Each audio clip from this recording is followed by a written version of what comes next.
1:57 p.m. Gracias por continuar con nosotros. Aquí en Noticias Caracol les seguimos contando cómo votaron los colombianos en las diferentes regiones del país para esta primera vuelta presidencial. En este momento les quiero mostrar lo que pasó en norte de Santander. Aquí ganó Abelardo de la Espriella, miren el porcentaje, con el 70.61%.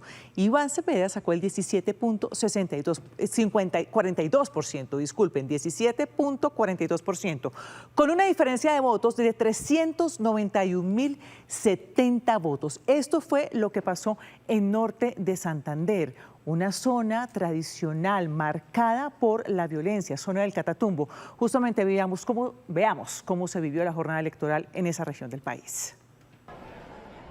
Los resultados de la primera vuelta en Santander confirmaron una tendencia que se mantiene desde hace varios años. Más del 60% de los santanderianos respaldaron candidaturas de derecha, consolidando al departamento como uno de los principales fortines electorales de este sector político en el país. Desde comienzos de los 2000, un apoyo electoral a una matriz de lealtades políticas de centro-derecha y derecha que en Santander han sido permanentes.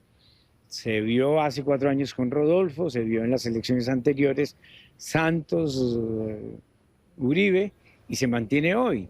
Para los expertos, el comportamiento electoral era previsible. Sin embargo, la campaña presidencial también evidenció nuevas dinámicas políticas impulsadas por discursos de seguridad, autoridad y control que tuvieron eco entre los votantes. Santander se comportó dentro de una lógica previsible, digamos, si consideramos las elecciones presidenciales de hace 4 años, observamos un voto a la derecha, observamos que esa narrativa que combina elementos de Trump, Milei y Bukele fue muy eficaz. 2 aspectos, según los expertos, hay que tener en cuenta en esta votación. Hay una, digamos, respuesta de los ciudadanos, no solamente a ese tipo de políticas agresivas en relación con el tema medioambiental como el fracking, sino también, insisto, son 2 municipios que vivieron en carne propia el conflicto armado y que obviamente ven con preocupación una política de mano dura como la que promete el candidato de la Espriella. La aceptación y el apoyo popular al petrismo, digamos a la izquierda dura, aumenta en la primera vuelta hace 4 años. Ayer aumenta 8 puntos. Digamos que ahí hay un avance. Y de alguna manera, pues, ese es un poco producto del colapsamiento de los verdes. Los expertos también coinciden en afirmar que, a diferencia de otros procesos electorales, las maquinarias y los liderazgos regionales tuvieron una incidencia menor en la decisión de los votantes. Ahora quiero mostrarles lo que pasó en Cundinamarca, porque una cosa fue lo que pasó en Cundinamarca y otra en Bogotá. En Cundinamarca, Abelardo de la Espriella 45.22%, Iván Cepeda 37.47%. Y veamos lo que pasó en la capital del país. Gana Iván Cepeda con el 41.67% y Abelardo de la Espriella con el 37.69%. Y la diferencia, que la vamos a analizar en instantes, la ven ustedes aquí: 162.732 votos. Veamos justamente qué pasó, cómo votaron ayer los colombianos aquí en la capital del país. Después de una jornada marcada por la alta afluencia de votantes en distintos puntos de la capital, los resultados confirmaron a Bogotá como uno de los principales escenarios políticos del país. Iván Cepeda obtuvo más de 1.700.000 votos en la ciudad, mientras que Abelardo de la Espriella alcanzó más de 1.500.000 sufragios. Aparentemente es obvio del triunfo o de la victoria de Iván Cepeda. Yo lo veo no como una derrota de Iván, pero sí creo que el gran victorioso de esta jornada en Bogotá es Abelardo de la Espriella, por una sencilla razón, porque Abelardo de la Espriella nunca se había contado electoralmente, a diferencia de Iván Cepeda. Abelardo de la Espriella es la primera vez que se cuenta en votos en Bogotá y en el país. En Bogotá votó el 58% de los ciudadanos habilitados para sufragar, una participación que hace aún más decisivos estos apretados resultados de cara a la segunda vuelta. Los expertos señalan que estas cifras permiten identificar comportamientos distintos entre las regiones del país y muestran que la capital mantiene dinámicas electorales diferentes frente a otros territorios. Bogotá sigue siendo un voto de opinión. pero un voto de opinión que está más articulado también a una sociedad mucho más, llamaríamos, menos tradicional o con valores, digamos, mucho más, llamaríamos, más modernos, más posmodernos también, si lo quieres en algún punto, más de necesidades más tecnológicas, más de un discurso, digamos, más abiertos, más globales y demás. El resultado también abrió la discusión acerca del peso de los votantes urbanos, la participación electoral y la capacidad de las campañas para ampliar sus apoyos en las próximas semanas. Al mismo tiempo, en Bogotá, como en ningún otro lugar del país, están representados esos sectores de los que acabamos de hablar, Camila. Las mujeres urbanas, que han obtenido muchos logros, pero saben que esos logros son muy frágiles. También en Bogotá es muy fuerte el movimiento de las personas que tienen una orientación no heterosexual. Entonces, Bogotá es una de esas plazas donde ese afinamiento de la estrategia de las campañas es decisiva. Con los resultados definidos en Bogotá, el foco ahora está en las lecturas que harán los equipos de campaña, con números que muestran no solo quién obtuvo la mayor votación en la capital, sino también dónde estarán los principales retos de cara a la segunda vuelta.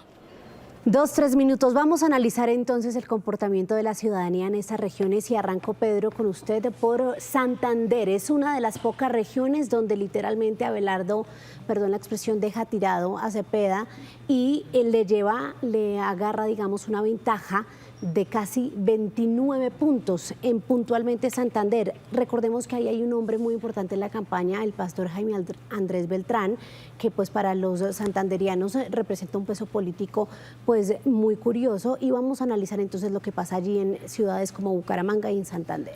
Pues mire, María Camila, en esa zona está la frontera con Venezuela y hay una incidencia por los 25 años de chavismo y de todo lo que ha ocurrido con Venezuela. Y también hay que recordar que en Bucaramanga estuvo Rodolfo Hernández y fue un fenómeno muy importante que cambió la dinámica política allá en Bucaramanga.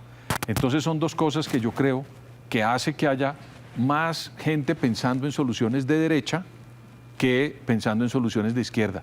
Y no le ha ido bien en los últimos años a la izquierda, ni en Norte de Santander, ni en Bucaramanga, María Camila.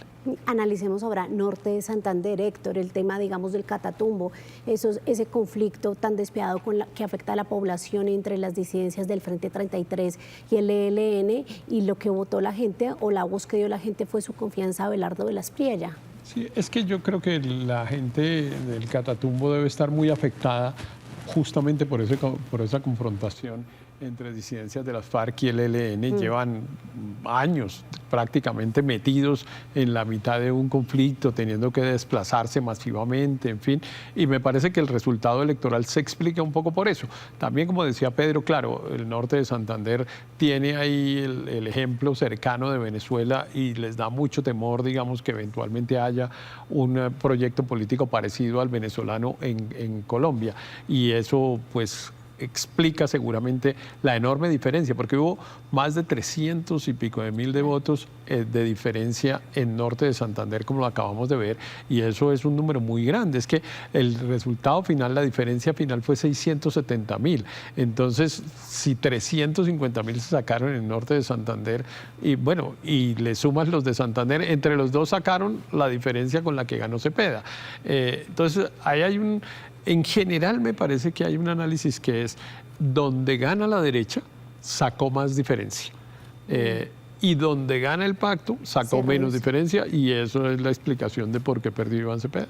Ana Milena, veamos más regiones, el comportamiento en otras regiones del país. Sí, señora María Camila, vamos a ver dos regiones más y quiero que veamos el Tolima, lo que pasó en este departamento. Aquí gana Abelardo de las Priella con el 46.88%, Iván Cepeda con el 35.06% o 6%, y veamos la diferencia, 79.451 votos. Pero quiero que revisemos también lo que pasó en Boyacá, donde gana Abelardo de las Priella con el 50.47%, Iván Cepeda con el 32.34%, con una diferencia de 121.343. Pero aquí quiero que revisemos la capital, porque pasa algo distinto. Es de esos lugares donde no es lo mismo los resultados resultados en el departamento que en la capital. Aquí, en la capital, en Tunja, gana Iván Cepeda con el 43.12%, Abelardo de la Espriella con el 36.13% y la diferencia es nada más de 7.154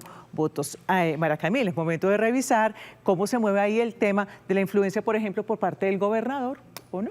Sí, para allá vamos con la pregunta. Los verdes de Amaya, Héctor, están con Cepeda y le han hecho campaña en Boyacá. Mire los resultados. Sí, yo sí creo que un gran derrotado político de las elecciones de ayer fue el gobernador Amaya, que en cambio había sido un gran triunfador el 8 de marzo, porque él había influido de alguna manera en la elección de al menos 6 congresistas, incluido su hermano, ¿no?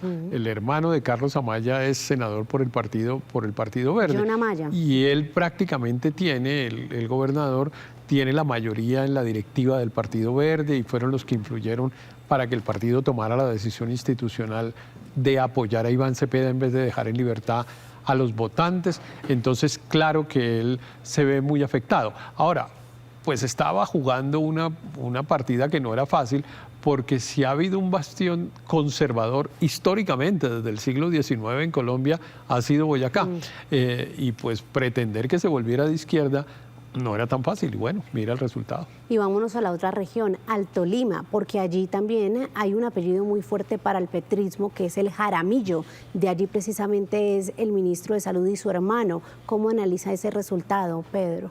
Pues los Jaramillos son muy fuertes, ellos han hecho transiciones, uno ha estado en el Partido Liberal, otro en el Partido Conservador, también hay una gobernadora con unas posiciones muy fuertes. Entonces, de pronto, eso que ocurrió en Tolima pueda corresponder a esas dinámicas de actores locales con mucha incidencia y con discursos muy fuertes para que se dé el resultado, María Camila. Pedro, Héctor, sin duda alguna nos vamos a seguir viendo porque queda mucho por analizar, pero les agradecemos por este tiempo aquí en Noticias Caracol.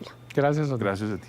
El análisis y, por supuesto, toda la información de cara a lo que es la segunda vuelta. Esto es Colombia Decide 2026. Ya regresamos.